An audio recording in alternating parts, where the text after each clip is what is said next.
Hi friends, মাই বং কিচেনে নতুন আরেকটি ভিডিওতে সবাইকে আরও একবার জানাচ্ছি স্বাগতম। আশা করছি সবাই অনেক ভালো আছেন, সুস্থ আছেন। আর আজকের রেসিপিটি অবশ্যই আপনাদের কাছে ভালো লাগবে, না টেনে পুরো ভিডিওটি দেখতে থাকুন। তো তার জন্য আমি এখানে মাছগুলোকে এইরকম ছোট ছোট পিস করে কেটে নিয়েছি। আর এর মধ্যে আমি দিয়ে দিচ্ছি হলুদের গুঁড়ো, দিয়ে দিচ্ছি মরিচের গুঁড়ো, এতে করে খাবারের টেস্ট অনেক ভালো লাগবে এই জন্য। আর দিয়ে দিচ্ছি কাশ্মীরি মরিচের গুঁড়ো। এই কাশ্মীরি মরিচের গুঁড়োর কারণে কিন্তু কালারটা খুব সুন্দর আসবে, আর যে কোনো খাবারের স্বাদ এবং ভাজা পুরির স্বাদ কিন্তু বাড়িয়ে দেয় চাট মশলা। তাই আমি এখানে অল্প পরিমাণে চাট মশলাও দিয়ে দিলাম। দিয়ে দিচ্ছি পরিমাণ মতো লবণ। এবারে এই সব মশলাগুলোকে মাছের সাথে আমি ভালোভাবে মিশিয়ে নিব। একটু সময় নিয়ে ভালোভাবে মাখাতে হবে যাতে মশলাগুলো একদম মাছের সাথে খুব ভালোভাবে মেখে যায়। দেখুন আমার মাখানো হয়ে গিয়েছে। এবার এটাকে আমি 5 মিনিটের মতো রেখে দিব। 5 মিনিট পর কড়াইয়ে আমি বেশ কিছুটা তেল গরম করে নিতে হবে। দেখুন তেলটাকে আমি এভাবে করে একটু কড়াইয়ের চারপাশে ছড়িয়ে দিচ্ছি। আর তেলটাকে খুব ভালোভাবে গরম করতে হবে, না হলে কিন্তু মাছগুলো কড়াইতে লেগে যাবে।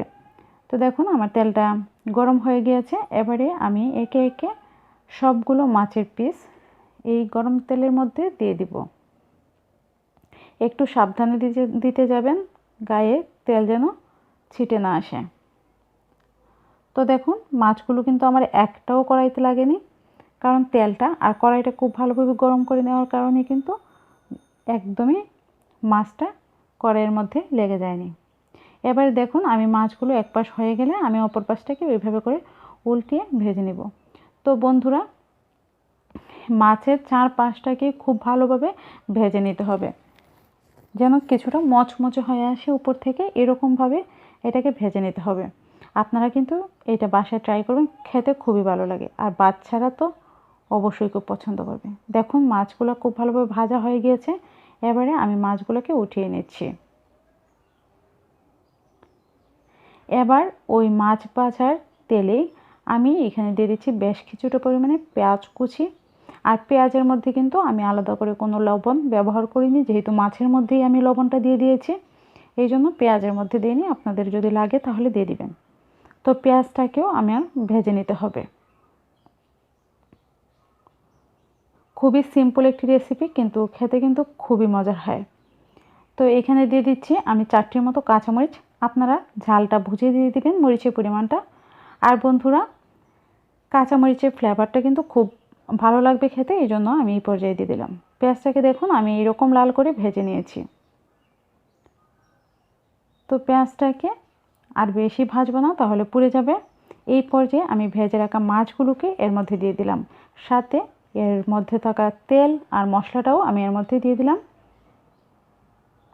এখন এই মাছগুলোকে পেঁয়াজের সাথে খুব ভালোভাবে মিশিয়ে নিয়ে আমি এটাকে আরও মিনিট 2-1 মতো ভেজে নিব। অবশ্যই কম আঁচে করতে হবে, না হলে পুড়ে যেতে পারে।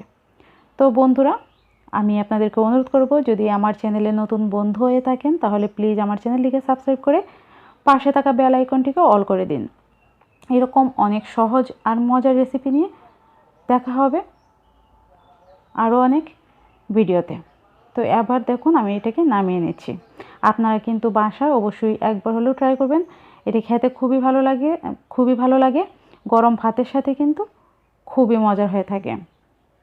তো আশা করছি আপনাদের কাছে ভালো লাগবে আমার আজকের রেসিপিটি। আর আমার এই শেয়ার করা রেসিপিটি যদি ভালো লাগে তাহলে ভিডিওটিতে কিন্তু একটি লাইক দিতে ভুলবেন না। চ্যানেলটিকে সাবস্ক্রাইব তো অবশ্যই করবেন, পাশে থাকবেন। ধন্যবাদ সবাইকে।